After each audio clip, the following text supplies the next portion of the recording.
O ministro do Supremo Tribunal Federal, Gilmar Mendes, decidiu suspender os penduricalhos do Poder Judiciário e do Ministério Público que não tenham previsão legal. O ministro estabeleceu prazos de 45 a 60 dias para o fim dos pagamentos criados por leis estaduais ou por decisões administrativas, que poderão ser mantidos apenas os repasses de verbas indenizatórias criadas por leis do Congresso Nacional ou decisão conjunta dos Conselhos Nacionais da Justiça e do Ministério Público. Bom, diante dessa repercussão, então, o presidente do STF, Edson Fachin, se reuniu com os presidentes da Câmara e do Senado, Hugo Mota e Davi Alcolumbre. Os três decidiram que o Congresso vai elaborar uma regra de transição para os penduricários. Para começar, então, com você, Priscila, eu gostaria que você fizesse a sua análise, muita repercussão a respeito em volta disso. E aí, então, diante desse cenário, dessa reunião dos três, o que a gente pode esperar? Olá, Danúbia, minhas colegas de bancada, toda a nossa audiência. A grande discussão, Danúbia, que se dá aqui é que nós temos diferença, inclusive pela Constituição Federal, lá no artigo 37, estabelece, né, as questões remuneratórias, e a divergência que se dá entre verba indenizatória e verba remuneratória. Isso porque a verba remuneratória, ela diz respeito ao trabalho exercido por essas pessoas, e eu acho que isso nem se dá discussão, porque se ele trabalhou, né, por exemplo, ele teve lá férias. Isso é uma verba que se remunera, né? Tirou o tempo e ela é remunerada, e sobre ela também reverbera as questões de pagamentos de tributos. O problema se dá com as verbas indenizatórias, porque elas não estão atreladas ao trabalho exercido. Vou citar aqui um exemplo para a nossa audiência de uma verba indenizatória, auxílio-livro. Será que o auxílio-livro, por exemplo, né, ele deveria ser pago de forma contínua e habitual? Porque se for uma questão de necessidade, aí a gente desloca para o teto, ou seja, quando a gente tem um teto, a gente tem um valor a ser recebido, né, para não passar pelo STF, ou seja, a gente tem um valor mais ou menos ali de R$48 mil, que seria o teto do salário no Brasil. E o que acontece? Pessoas ganhando 300 mil, 400 mil, passa desse valor e dessa valoração tida ali como remuneratória. Por quê? Por causa da habitualidade. Então, a grande discussão não é dizer que as pessoas não mereçam ganhar os valores que são ali estabelecidos, mas sim se elas devem recebê-los. Então, tem bem essa diferença entre receber de forma habitual e poder recebê-los, porque eu acho que é a grande questão, né? As pessoas dizem, mas ele é um juiz, mas ele é um desembargador. Ninguém está desmerecendo aqui, né, a atividade do Poder Judiciário ou das pessoas que recebam os chamados penduricários. O que se questiona, e é questionável mesmo, e é a discussão que se estende, é que será mesmo que todo o valor que passa da questão da remuneração deve ser incluído como um salário? Essa é a discussão. Para você, Lisiane, como que fica a população que não ganha, não chega nem aos pés de tudo isso, desse valor que acaba sendo exorbitante? Sim.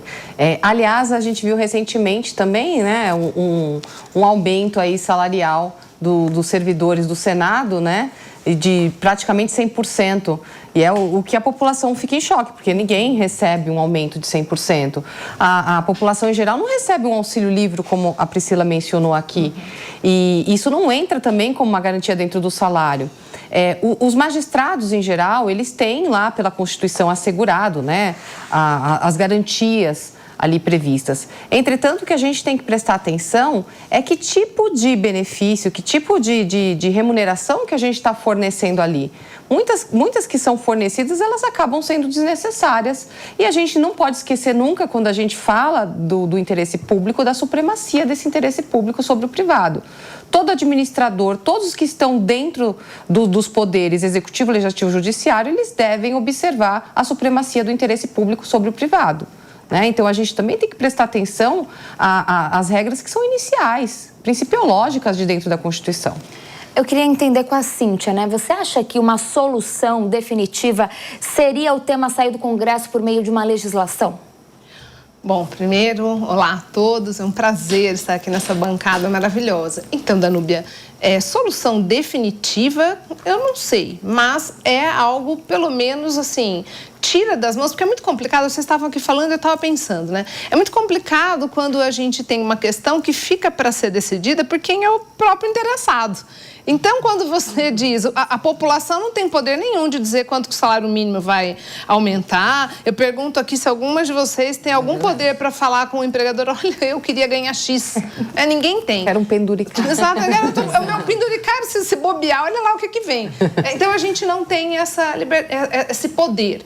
E, por fato, isso ser alguma coisa que fica a cada estado, porque, no fim das contas, se for por decisões administrativas, vai variar o tribunal, vai variar o poder que estiver, e isso acaba causando, minimamente, vamos dizer assim, uma desigualdade muito grande e uma insegurança jurídica. Então, quando você, pelo menos, sistematiza isso por uma norma, não vou dizer que vai ser o final, não vou dizer que isso vai resolver tudo, porque eu acredito que muitas, não sei se as minhas colegas concordam, mas acho que viram muitas ações discutindo direitos adquiridos em cima de uma série de coisas, mas realmente se a gente tiver um regramento que traga pelo menos uma limitação e dizendo o que é verba indenizatória e como disse aqui a minha colega, minha amiga Priscila que me ladeia, de fato, ninguém está desmerecendo o mérito, o direito de cada um, mas é preciso que num país com tantas desigualdades, com tanta gente à margem minimamente de condições dignas de vida, que a gente coloque uma normatização mais rígida nesse sentido. Então, talvez não seja a solução, mas é um caminho. Luana, esse tipo de debate, ele aumenta o estresse ali nessa relação STF-Congresso, ou, de certa forma, vai conseguir, a gente pensando na questão política mesmo, ter algum consenso? Olha, Danúbia, primeiro, boa tarde para você, boa tarde a quem nos acompanha, as nossas colegas aqui de bancada, muito bom estar com vocês novamente. Traz uma atenção, mas também, Danúbia, eu queria recuperar um pouquinho do histórico desse tema, que já tem muitos anos que no Brasil a gente discute essa questão do extrateto, o penduricalho, super salário, só para vocês em casa saberem que diz respeito ao mesmo tema, que são justamente essas remunerações que, na soma, acabam ultrapassando o teto constitucional nessa faixa de R$48 mil, que é o teto na Constituição, que se refere ao salário do presidente do STF, que seria o salário, a remuneração mais alta ali dentre esse público. E esse público, ele representa 1 a 3% dos servidores públicos, mas que tem aí acesso a privilégios e a esse tipo de remuneração extra-teto que geram para os cofres públicos cerca de 20 bilhões de impacto. Então, é muito alto, comparando o percentual, né, ali 1 a 3% do número de servidores públicos do Brasil, que a gente tem cerca de 11 milhões de pessoas, 12 milhões de pessoas atuando na gestão pública, no serviço público,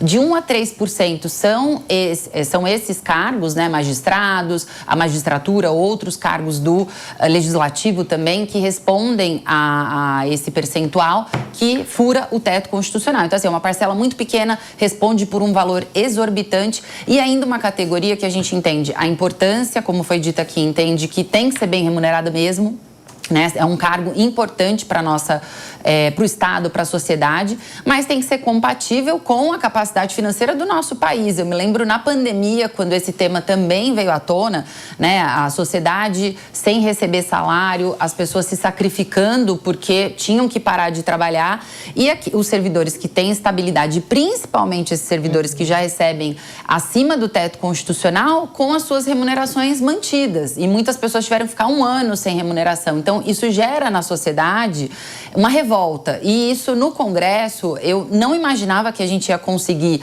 nesse momento, avançar com essa pauta, ainda mais por ser ano de eleição. Mas eu acho que foi uma pressão muito grande feita, principalmente, aqui um recado para todos em casa, pela sociedade civil organizada, várias organizações sociais trabalhando aí nos bastidores, levando esse pleito para o Congresso Nacional e para o próprio Judiciário, né? Então, como a Cíntia disse, é muito difícil que essa categoria ela vá legislar em causa própria no sentido contrário, né? Negativamente. Então, sem uma pressão da sociedade, essa mudança não aconteceria. Então, eu acredito que gera uma tensão, mas ao mesmo tempo responde a uma demanda da sociedade que já está aí há muito tempo sendo debatida e que só com a participação da sociedade civil a gente conseguiu avançar. Com um destaque especial para o trabalho do movimento Pessoas à Frente, que tem trazido números, pesquisas e impulsionado essa discussão. Sem isso, gente, muito dificilmente a gente conseguiria avançar, né?